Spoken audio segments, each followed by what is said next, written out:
bien dans son job pour parler des jeunes, pour les ausculter en quelque sorte, pour savoir quelle est leur relation à la fois au travail, mais aussi à leur contrat de travail. Jasmine Manet, merci d'avoir répondu à notre invitation. Vous êtes directrice générale de Youth Forever, association Loi 1901, fondée par Emmanuel Duez, et qui intervient sur un triptyque autour des jeunes, transition, transformation et jeunesse. C'est le triptyque. Et vous adressez aujourd'hui notamment cette question sur les jeunes et, je dirais, le contrat de travail. Qu'est-ce qu'ils veulent? Ils veulent un contrat de travail, les jeunes?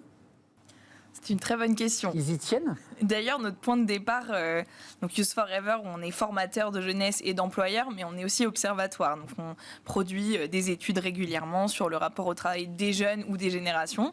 Et on sonde un petit peu le pouls dans nos ateliers, dans nos différentes rencontres de chercheurs, etc. Quel est le sujet qu'on a envie de décortiquer aujourd'hui? Et j'ai été assez interpellée de l'occurrence de jeunes qui nous demandaient d'être formés sur la lecture d'une fiche de paye, sur le CDI, pas le CDI, un peu dans une sorte de prudence, je veux pas me faire avoir. Il y a de jeunes de 18 ans qui nous disent on veut une formation au droit du travail, dans des ateliers qu'on a animés pour différentes instances. Ça, c'est intéressant. Ça m'a interpellée. Ouais. Et on est allé voir ensuite ce que disaient les études sur le rapport sur les contrats qui étaient attendus. Et il y a un mythe qui émergeait de fin du CDI. Oui, c'est vrai, on l'a entendu. On l'entend toujours.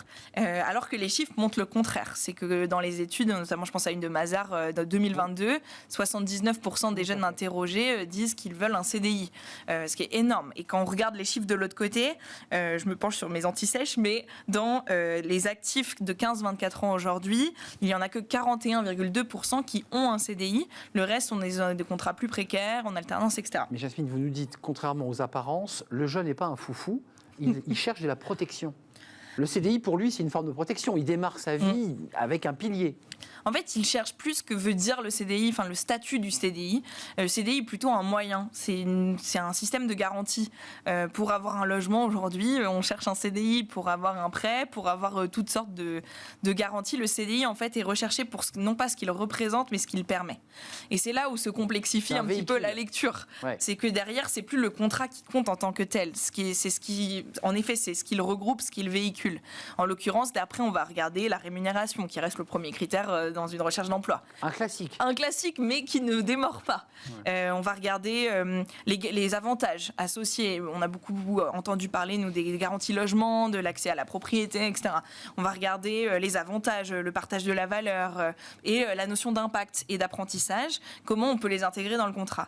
Et en l'occurrence, nous, notre enquête, ça a été de faire l'état des lieux de quelles innovations existaient sur chacune des clauses d'un contrat, mais aussi de décortiquer, quand on parle de transformation d'entreprise, quel contrat le permettrait au mieux pour embarquer dans des trajectoires de temps long. Il y a, parmi la liste que vous avez citée, donc c'est le salaire en 1, mais le rapport de subordination, parce qu'il y a le rapport à l'autorité chez les jeunes. Bien sûr. Là aussi, on est peut-être dans du mythe.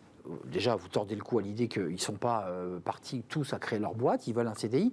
Est-ce qu'ils acceptent ce rapport de subordination qui est intimement lié au contrat de travail? Ce qui est clair, c'est que le socle du droit du travail, donc le lien de subordination, est largement remis en question, d'autant plus que, comme je le disais, beaucoup d'entre eux n'ont pas ces contrats-là.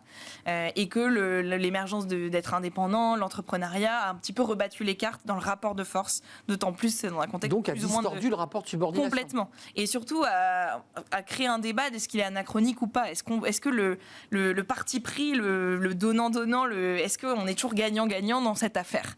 Et c'est là, exactement. Et les chercheurs, et notamment les sociologues et les juristes, posent beaucoup la question de la pertinence de ce lien de subordination, d'autant plus qu'aujourd'hui, on voit que les gens multiplient les contrats.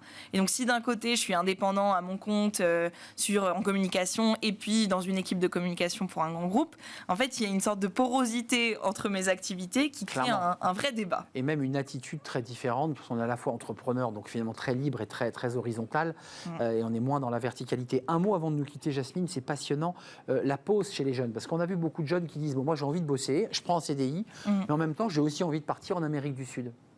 Vrai déjà, ou pas vrai? c'est plutôt pas vrai. Pour l'Amérique du Sud ou pour l'Amérique du Sud.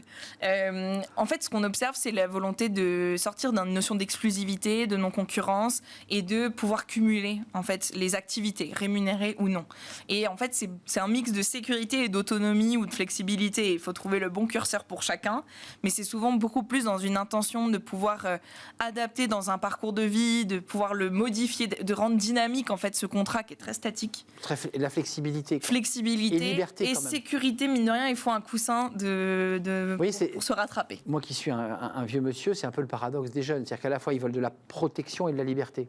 Et c'est parfois contradictoire. Et d'ailleurs, on ne l'entend pas que chez les jeunes. On ne l'entend pas que chez les jeunes, mais est-ce que c'est plus fort chez les jeunes quand même, cette idée-là? C'est plus non négociable. Au sens ça, c'est vraiment c'est la ligne rouge. Ouais, et puis en fait, ils comprennent pas qu'on puisse pas faire autrement. Il y a une notion de c'est normal. C'est normal parce que c'est la réalité de l'emploi comme ils le perçoivent aujourd'hui. C'est cette notion de ne pas vouloir se faire avoir aussi qui revient beaucoup, de prendre ses responsabilités. Il nous reste 15 secondes et donc un rapport à l'engagement un peu différent de nos aînés peut-être. Et bon, d'autant plus dans l'actualité, mais je pense le plus important aujourd'hui pour des employeurs, c'est de cultiver ce sur-mesure et d'adapter les parcours tout en recréant une notion de collectif au travail. C'est d'ailleurs le plaidoyer de toute mon enquête sur la fin. J'y pense qu'on manque beaucoup aujourd'hui et qu'il va falloir travailler dans cette personnalisation-là. C'est passionnant et ce qui ressemble quand même pour les RH qui nous regardent à un petit casse-tête parce qu'il faut individualiser tout en gardant le collectif. Donc voilà, on vous laisse un petit peu résoudre le Rubik's Cube et on se revoit juste après. Merci Jasmine Manet d'être venue nous rendre visite, c'était passionnant. Allez voir, c'est une étude issue de l'Observatoire, on est bien d'accord ? C'est ça, en libre accès sur notre site. Et donc en libre accès chez Youth Forever, je pense l'avoir bien prononcé. Parfait. Et vous êtes la directrice générale de cette association qui fait plein de choses autour de la jeunesse. On tourne une page, le cercle RH. Tiens, l'IA et les jeunes, oui, mais l'IA et l'emploi. Tiens, on en parle avec nos experts.